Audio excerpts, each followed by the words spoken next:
Lumubog ang isang bangka sa Guagua, Pampanga. Sakay nito ang mahigit 20 batang estudyante. May report si CJ Turida ng GMA Regional TV. Nagmamadaling lumusong at lumangoy ang mga residenteng iyan patungo sa isang bangka sa ilog sa barangay Bangkal, Guagua, Pampanga. Ang bangka unti-unti nang lumulubog. Sakay nito ang mahigit 20 batang grade 1 hanggang grade 4. Ayon sa isa sa mga sumaklolo, pauwi na ang mga bata pasado alas 11:30 ng umaga nitong Lunes nang tumagilid ang sinasakyan nilang bangka. Gusto po ng mga bata makauwi agad kaya napupunta lahat sa unahan. Yung pong bangkero hindi niya na-control. Tulong-tulong na sinagip ng mga concerned citizen at ilang bangkero ang mga bata. Palubog na po yung bangka. Yung mga bata hindi naman makakalako yung maliliit lang. CJ Torida ng GMA Regional TV. Nagbabalita para sa GMA Integrated News. Lusot na sa Kamara ang panukalang 6.352 trillion pesos na proposed budget para sa susunod na taon.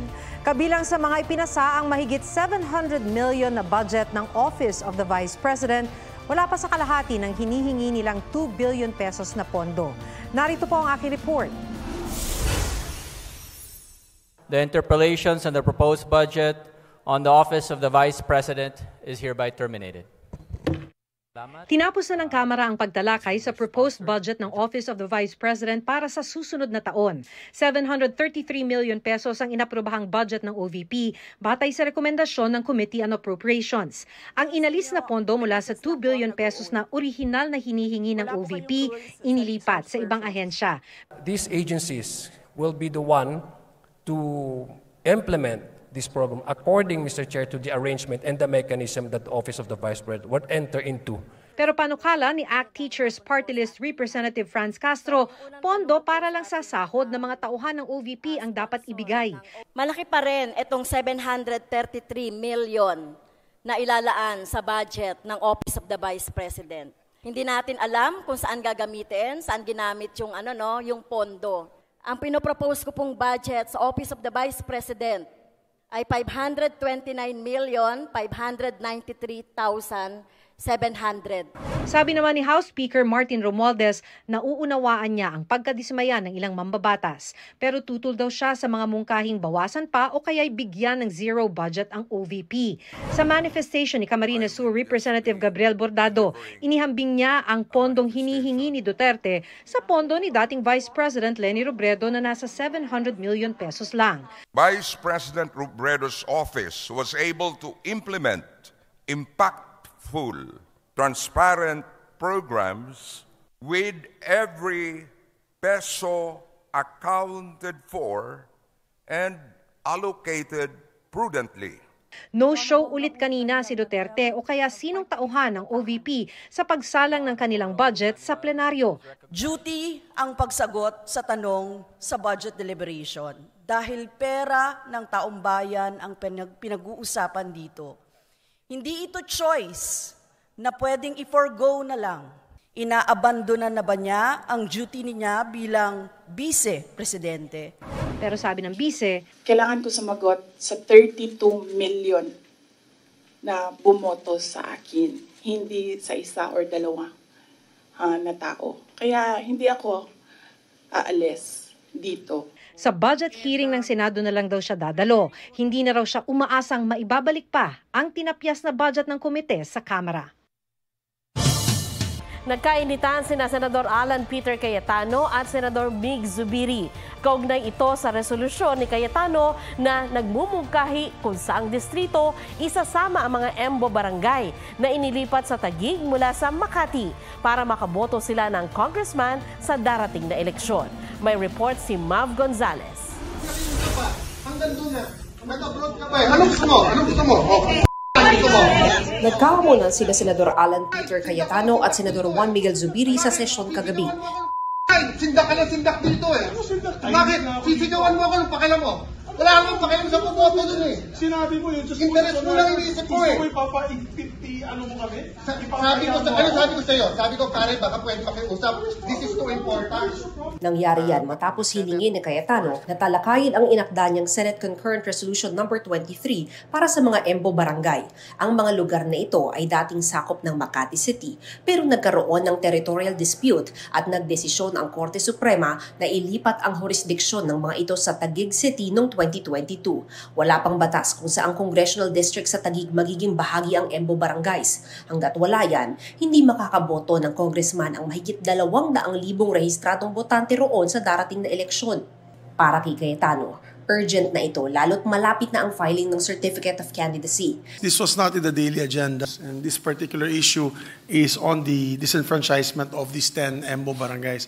However, Your Honor, I'm trying to get in touch with our colleague who is from Makati, and I do not know, does this have any implication to Senator Binay's I can state for the record, Mr. President, it has nothing to do with Makati anymore. Because all of these barangays are now under Taguig, being administered by Taguig, and the problem is they'll not be able to vote for any... Then ask for just a 1-minute suspension, she's calling. 1-minute suspension lang, Mr. President. Session is suspended. Doon na nagkainitan sina Cayetano at Zubiri. Huwag mo akong sigawan. Ilang beses ka rin nakiusap pa. Hanggang doon na. Nag-abroad ka pa. Matapos magkainitan, pagbalik ng sesyon, nagkabatit nagyakapan naman ang dalawa. If I raised my voice, I apologize if I raised my voice. Okay, ang akin dyan, if it will help you, maybe we can pass this, we can take it up tomorrow. 1998 ko pa kasama si Senate President Zubiri. So siguro we're entitled one heated argument, which is tonight. Biro ni Zubiri nang madaanan si Senadora Nancy Binay kanina. Sabi ni Zubiri, miscommunication ang nangyari. Sabi ko lang sana, dapat may consultation. Kung in-explain naman niya, it's just a mere request of Congress, then okay. Tumanggi ng magkomento sa issue si Cayetano. Sabi naman ng COMELEC, hihintayin nila ang pagpasya ng Kongreso tungkol sa issue sa Embo Barangays. Mav Gonzalez, nagbabalita para sa GMA Integrated News. Mahigit 40 ang inaresto sa Cebu City matapos mahuling tumataya sa sabong ng mga gagamba. Kabilang dyan ang ilang senior citizen. Ayon sa mga pulis, 50 hanggang 500 pesos ang taya ng mga suspect. Kumpiskado ang 4 na improvised boxes na may lamang 32 gagamba. Nakuha rin sa mga suspect ang improvised fighting arena na may stick, stand platform, table at mahigit 2,000 pisong cash. Sasampahan sila ng paglabag sa anti-illegal gambling law. Ayon sa DENR, bawal din ang pagsasabong ng mga gagamba sa ilalim ng Wildlife Resources Conservation and Protection Act. Kinumpirma ni Alice Guo sa executive session ang isang importanteng personalidad na iniuugnay sa operasyon ng iligal na pogo. Sabi ni Senadora Risa Ontiveros, kumpirmasyon din ito ng teoryang ibinahagi ng komite ng Senado noong nakaraang buwan. Hindi na nagbigay ng detalye si Ontiveros dahil confidential ang pinag-usapan sa executive session. Tingin naman ni Senador J.V. Ejercito, isang international crime syndicate ang nasa likod ng iligal na pogo at front lamang si Guo. Nauna nang sinabi ni DOJ Assistant Secretary Miko Clavano na posibleng maging state witness si Guo kung madiskubring hindi siya ang most guilty. Joy is here in Canada! Yan ang bagong trailer ng sequel movie ni na Alden Richards at Catherine Bernardo na Hello, Love Again. I miss my Joy here in Hong Kong. Andyan pa rin kaya ako? Sa puso mo. Ilang babay pa ba to? Excited na ako makarating sa future na kasama ka. And we're now making that future happen. Time starts now! Itong parating naming pelikulang Hello, Love Again, yung excitement. Gusto natin na ma-excite sila dito sa pelikula namin ni Gath as much as we are. Ipinakita rin sa teaser ang tila pagbabago sa karakter ni Catherine na si Joy. One hot Americano, tall. One hot Americano for Joy. For Marie, Joy is gone. Mamamas ko po. TikTok Lock host Herlene Budol na masko kay Jose Marichan. Ninong na po kita. Okay. Ang Santa Claus ng Pilipinas, walang iba, si Santa Claus, Jose Marie Chan. Laro na naman siya ng Abot kamay na pangarap star Jillian Ward. Enjoy sa pagdadrive ng e-bike. BTSV at South Korean actor na si Min Jae. Buffed at active kahit naka-military vacation. Base sa post ng bodybuilder at media personality na si Ma Sun Ho. Aubrey Carampel, nagbabalita para sa GMA Integrated News. Magandang gabi po, Luzon, Visayas at Mindanao. Nagsigawan at muntik pang magpang-abot sina Senador Alan Peter Cayetano at Senador Juan Miguel Zubiri sa sesyon ng Senado kagabi. Ang tensyon nag-ugat sa resolusyong nagbumungkahi kung saang distrito isasama ang mga Embo Barangay na inilipat sa Taguig mula po sa Makati. Habang wala kasi ito, hindi makakaboto ang mga botante sa lugar ng kanilang kongresista sa darating na eleksyon. Ang kinahinatnan ng pagtatalo sa pagtutok ni Mav Gonzales. Under the rules, you have 1 day. No, don't give me that. Then, pare, pag lugar mo, ilang beses ka nakiusap sa akin eh. Huwag mo ako sigawan. Ilang beses ka rin nakiusap pa. Hanggang doon na. Nag-abroad ka pa eh. Anong gusto mo? Anong gusto mo? Halos magpang-abot sina Senador Alan Peter Cayetano at Senador Juan Miguel Zubiri sa sesyon ng Senado kagabi. Nang lalong uminit ang sigawan, inawat na sila ni Senador JV Ejercito at Senate Sergeant at Arms Roberto Angcan. Tumakbo naman si Senadora Pia Cayetano at niyakap ang nakababatang kapatid. Sindak ka na sindak dito eh. Bakit? Sisigawan mo ako ng pakialam mo. Wala akong pakialam sa pumoto dun eh. Sinabi mo yun. Interest mo lang iniisip ko eh. Gusto mo ipapa-50 ano mo kami? Sabi ko sa'yo. Sabi ko, Karen, baka pwede makiusap. This is too important. Ang pinagtatalunan ng dalawang senador, ang Senate Concurrent Resolution No. 23 na iniakda ni Cayetano para sa tinatawag na mga Embo Barangays o Enlisted Men's Barrios. Ang lugar, dating sakop ng lungsod ng Makati, pero sumailalim sa isang territorial dispute at sa desisyon ng Korte Suprema noong 2022, inilipat ang jurisdiction sa kanila sa lungsod ng Taguig. Gayunman, wala pang batas na nagsasaad kung saang congressional district sa Taguig kasama ang Embo Barangays. At habang wala pa ito, sinabi ng COMELEC na hindi makaboboto ang mahigit 200,000 rehistradong botante doon para sa kanilang congressman sa darating na eleksyon. Sa sesyon kagabi, hiniling ni Cayetano na talakayin ang resolusyong nagbumukahi kung saang distrito isasama ang bawat Embo Barangay dahil urgent daw ang sitwasyon at malapit na ang filing ng Certificate of Candidacy. Pero kwenisyon nito ni Zubiri. This was not in the daily agenda, and this particular issue is on the disenfranchisement of these 10 Embo Barangays.